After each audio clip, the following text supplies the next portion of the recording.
guys come on, hurry up. Well, I did my story on web girls. Technology always seems to be directed towards men, and we went out and found some women out there who are on the net, on the web, and they love it. I did a story on sports aerobics, which is sort of a combination of aerobics, funk dance, a lot of strength, and it's going to be at the Olympics in 2004. Oh, yeah. What about you, Neil? We talked to a group called the White Tiger Street Defense, and what they do is they tour elementary schools and high schools, and they teach girls how to protect themselves from dangerous situations and from dangerous men. We did a story on the ACE program to help students who might normally fall through the cracks of a regular high school system with hands-on experience. It was kind of cool, actually. I also did a story on coming out. Dealing with your sexuality as a teenager can be pretty tough, and we went to talk to 2 young people who are openly gay. And you, Josh? We did streeters on the best ways to dump your mate and whatever. We got a lot of different views, and people aren't meant to be together anyway, so it doesn't matter. Hey, what's up? Hi. I see you around school. Like, you're in a grade a bit younger than me, right? Yeah. You're pretty cute. Okay, leave me alone. What's wrong? I just want to get to know Give you me a my bit space. better. Leave me alone. What's wrong? Leave me alone right now. This could happen at your school, at work, at a bus stop, anywhere. And next time it might not be somebody you know like me. That's why we have the White Tiger Street Defense. It teaches girls to be aware and to stay safe. Okay, you don't have to look at my eyes, okay? I'm the aggressor. If you look down, I know that you feel intimidated, okay? If you look here, I can't tell if you're looking at my eyes or my face. And fighters, they're coming up to the age where they're going to be starting dating. They're going to be increasing their independence, going out on their own, doing all kinds of things on their own, going to parties, more away from the parents and hanging out more with their friends or by themselves. So we want to catch them before this happens and just make them aware. What do you want? Shut up or I'll hurt you. No! No! If you're 16 to 24, you're 3 times more likely to be sexually assaulted than women in any other age group, okay? We know that. We know What that exactly is classified as sexual assault? Well, sexual assault is, the way we see it, is any unwanted type of sexual aggression, basically, assault and battery and unwanted physical touching of any kind, basically. Stop, okay? This is not the situation you want to have a confrontation with me in, right? This is bad, right? You can never turn your back on somebody in a situation like this, right? So what we're trying to do in our programs is try to give women and girls tools so that they can recognize situations before they lose control. You're like on that TV show or something. Go away. What? I'm not doing anything. Leave me alone. Look, you don't own the bus stop. Leave me alone. What? What? Okay, very good. That was excellent, by the way. That was excellent, okay?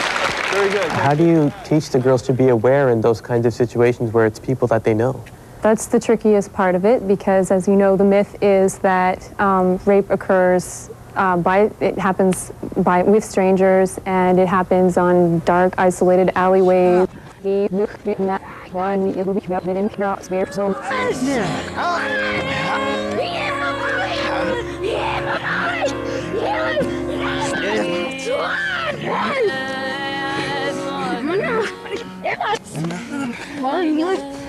The brother of your friend, it could be somebody that you're studying with, it could be any guy at a party.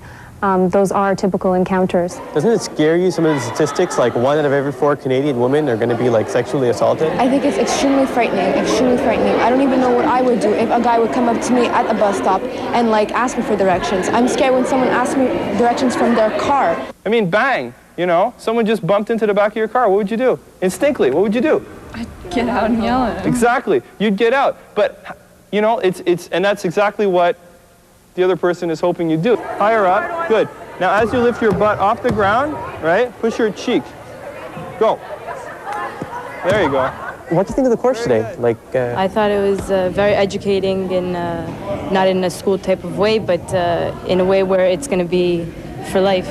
We need it for life. What are you hoping for most of all that the girls will take away from this course? I'm hoping that they increase their awareness and try and find out what this person is like. Come on, don't be crazy. I think awareness is the key issue. What's going on here? Go and ask someone else. Thank you.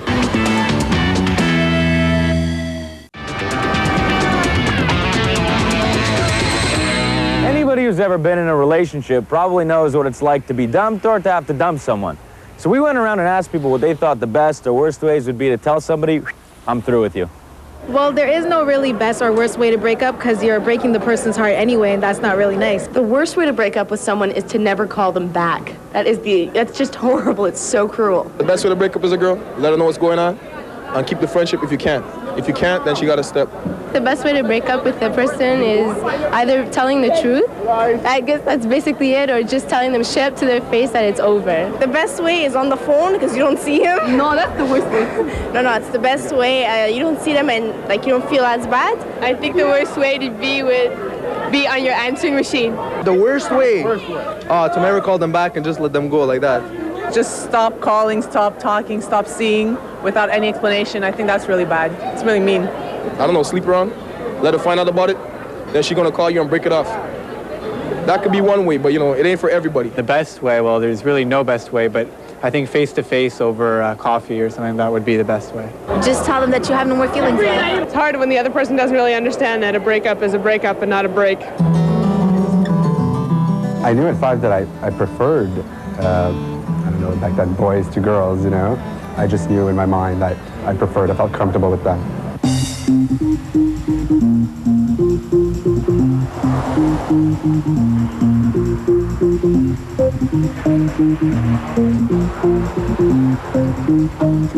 Being a teenager in the 90s is hard enough, but struggling with your own sexuality as well could make life seem almost impossible. We met with some young people who've dealt with that struggle and talked to them about coming out of the closet. Did you ever hide the fact that you were gay from your parents? Yeah, I did. For instance, family events like, let's say, Christmas dinner or Thanksgiving, I would ask, you know, some lesbian friends of mine to pose as my girlfriend. And like I'd bring them to the table and they'd be like really beautiful and my parents would be so happy for me, but you know, it'd be like an inside joke between the both of us. How did your parents react to you coming out? She said, listen, I know you're gay, without me saying anything first, so that took me by surprise, you know. So at least that was a good start, but you know, like there was laughing, there was crying, you know, well, mostly crying on her part. But. So what was it like coming out to your friends first? Were they very supportive of you? Well, I guess it's my friend, like they knew me better than I knew myself, you know, so they knew, you know, that's what friends are, you know, they know everything about you and stuff like that, so they were very, you know, supportive. Your true friends will stick by you no matter what. And if people decide that they don't want to talk to you anymore, or they don't want to have anything to do with you, then they weren't your friends to begin with. Do you think it's easier for guys or girls to come out? I think it's a lot easier for girls to come out. Why? Like from just the women that I've known in comparison to the men. Have you had any negative experiences since you've come out of the closet? Just last week I had to quit my job because my boss was like kept referring to my homosexuality and really graphic, disgusting like slurs, and I just couldn't take that anymore. It turns out like I had to file a complaint with the Human Rights Commission, which I find appropriate because I want to I'm not going to take this lying down and I want to help the other generations. Where are some of the places that gay teens can turn for support? Actually, one good place that I found is the internet. Like there's a lot of gay youth chat rooms and that, so there's always places on the internet you can go to. There's clubs all over universities and everything. I mean, so what if I am? So what if I'm not, for that matter? I'm still human. You know, I've got a brain in my head, I got 2 arms, 2 legs, 2 eyes like everybody else, and even the people who don't. We're here as a support group and to raise awareness about gay issues and to also to create a safe place for gays and lesbians within the school.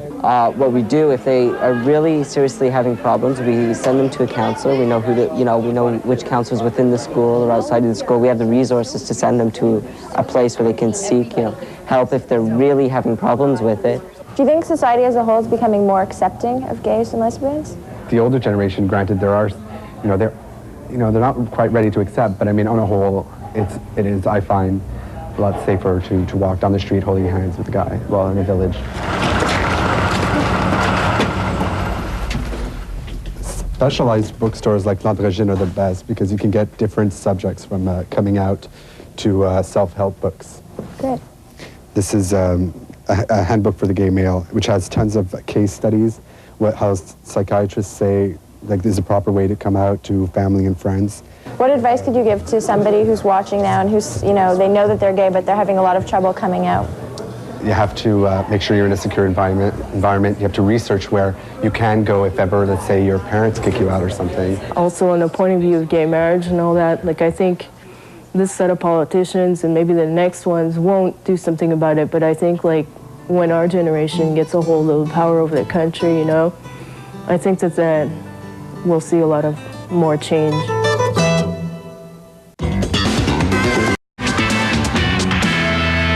What does this look like to you? A television studio, right? Well, it's actually much more than that. It's a high school. There's a program here that allows students who might normally drop out of school stay in a very unique way.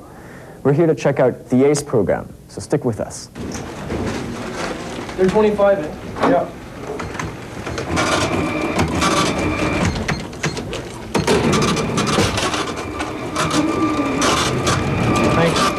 Half the day they are working in the businesses, and half the day they are in a classroom situation.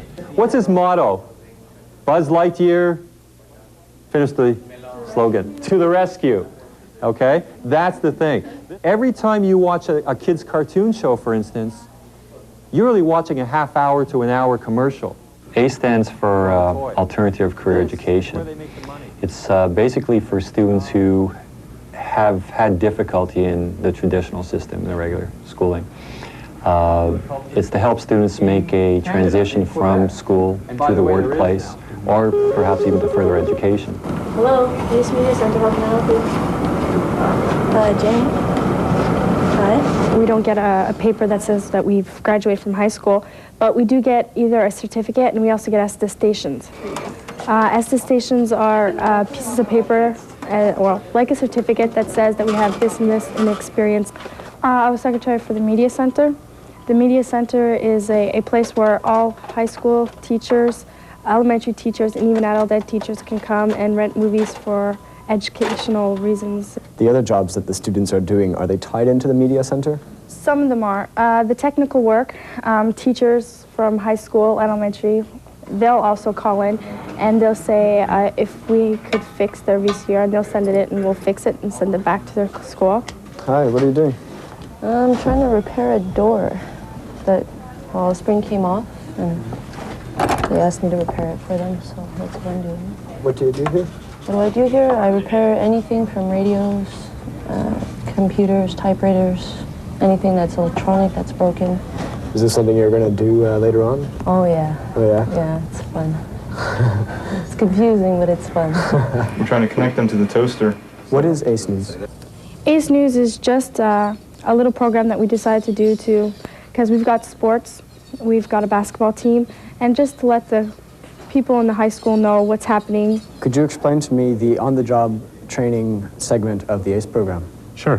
During the 2 years that they're with the ACE program, we try and get them out on 4 different work studies so that we can try different opportunities for them to see what where their interests lie. We have students in pet stores, retail stores, warehouses, offices, restaurants. These are all very popular. You were in the ACE program around 2 years ago. What was that experience like for you? Well, regular high school was all academics, and you know, I found the teachers treated you like babies. Now in ACE program, they respected you. They talked to you as if you were an adult or whatever, as one of them, as their equal. The irony is that most of the students in ACE don't want to drop out of school. They really do want to complete schooling. They want to be part of schooling. Do you plan on getting your high school diploma? Definitely. I'm in the midst of doing it now. I'm at a school named Phoenix, and I'm doing my exams now, and I have 1 more semester to go, and I should have it. The great thing about ACE is it helps kids who normally would fall through the cracks. They obtain practical working experience and are encouraged to finish their school. It seems to me that all women's magazines are just carbon copies of each other. They all promote anorexia, they just focus on fashion and beauty, and they're all controlled by advertisers. Well, we found out that if you surf the net, you can find tons of magazines that deal with real issues that these magazines would never have the guts to touch. One of the really fun things in this one here are the boob files. And these girls are just talking about their boob sizes and why it's okay to have really small ones or why it's okay to have really big ones. It's not something you would see in Cosmo because they're, the perfect body image is, your regular hourglass look. And so if you have little tiny boobs, they're not going to talk about it in Cosmo. My breasts are the espresso to the double cappuccino boobs of the world. They may be little, but they pack a punch. So what types of magazines can you find on the internet that you can't find on the newsstands? You find stuff that you don't normally talk about in everyday life. The things that you probably talk about maybe with your friends, your very close friends, but not with your, your mom maybe. There's a lot of, girls, they call themselves girls, G-R-R-L-S. Where did that whole thing start before you go on? Why do they call themselves girls with the... It's the grr. I'm a woman, I'm roaring. It's the Girl magazine. This is a place that's sort of designed around women, but it's also pretty much for anyone who's getting on the internet. And it's just a really great place to go to sort of get an idea of what's out there. For example, search engines, women's resources page, cities, and if you want to travel, there's a wealth of information on the internet about going places. I think the internet really opens up a whole new way for people to express themselves. People have a voice no matter how much money they have. You can't put out a magazine for next to nothing like you can on the web. Do you think women are often ignored in terms of technology? I think that these kinds of magazines definitely tell you that women are on the web and they're there to stay. Women are using the internet because it's definitely a place for women's voices. Web Girls is a group of women of all ages who get together, who want to network, get to meet other women in the industry or other women who want to learn about the web and the internet. Basically is that we realize that a lot of women want to get on the internet, but either they don't know how or perhaps they might be intimidated by some of the stories they've heard. And what we're trying to do is promote to young girls and women that it is a really fun thing to do. Fat, so? They're manifestos of, what's wrong with being fat? Here's a quiz. There's a wall of weight, ask Aunt Agony, and they've all got their butts up here, so.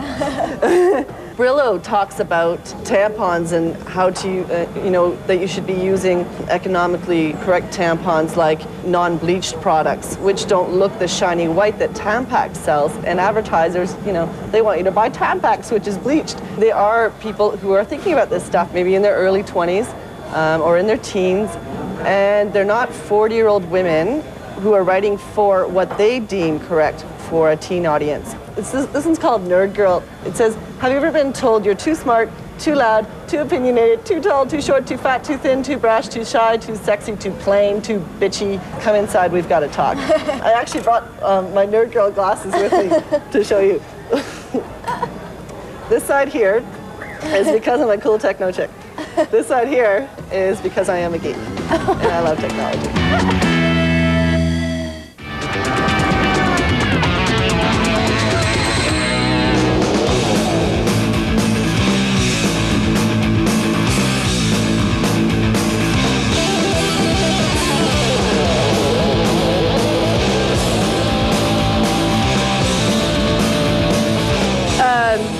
Sports aerobics? No, not really. No, well, sports aerobics, I've heard of it. No. Sports, I guess it's part of aerobics. No. It's like women, they usually practice with music and they run or jump. That's what it is. Sports aerobics. Now, you probably don't have a clue what that is. In fact, I just learned about it today. But you might be hearing that title a little more often now because it's been accepted at the Olympics in 2004, and I promise you, it is not what you expect.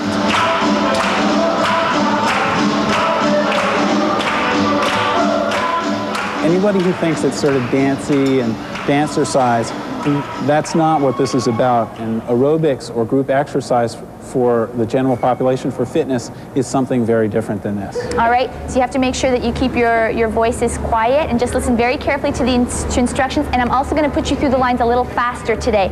Sport aerobics is a combination of, there's a lot of athleticism, there's a lot of strength, flexibility, agility, coordination, grace involved.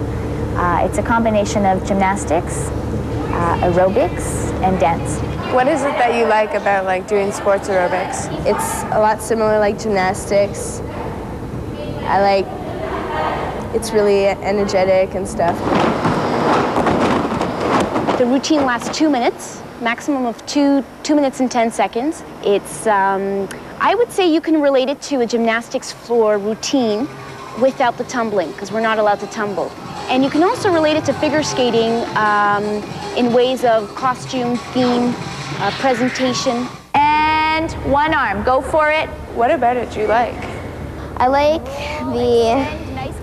the way the program's made. I like that it's really exciting and it's fun. So have you done any competitions yet or anything? Yeah, I just came back from a competition in Canada, in Toronto, and I won the gold. Really? So, yeah. The judging process in sports aerobics is they judge you on skill and they judge you on presentation. And the presentation is a lot of facial expression. My favorite thing of doing is facial expressions. I love facial expressions. I love to get my audience into what I'm doing. How much time do you invest in this? Well, training with the whole group, we spend 2 hours on Tuesdays, 2 hours on Fridays, 3 hours on Sundays, and during the week we just come on our own, train in the gym, do some weights. Exhale. What's happening with the leg? Exhale. Do 2 more. What type of regime is Melissa on? Well, she builds up strength both to avoid injury, but more as a base. And so when you work for strength training, that's like with weight training, then you build up strength over time. So they have to do jumping drills and things like that, so that they practice that, and then when it comes time for competition, then they can, get height in their jumps and things like that. This is what I definitely want to do. My goal is to go into the Olympics in the year 2004. It's going to be in the Olympics. This is really what I'm aiming for. To go to the Olympics? Yeah. And how old will you be? I'll be 24 years old, which is a pretty good age. Melissa, I think, has an awful lot of potential. She would probably be able to do it even if it was the 2000 Olympics because of her background in gymnastics. Jessica's a lot younger, very new to the sport and this kind of competition, so she will need the full 8 years, but I think she also has an awful lot of potential to take the sport very, very far.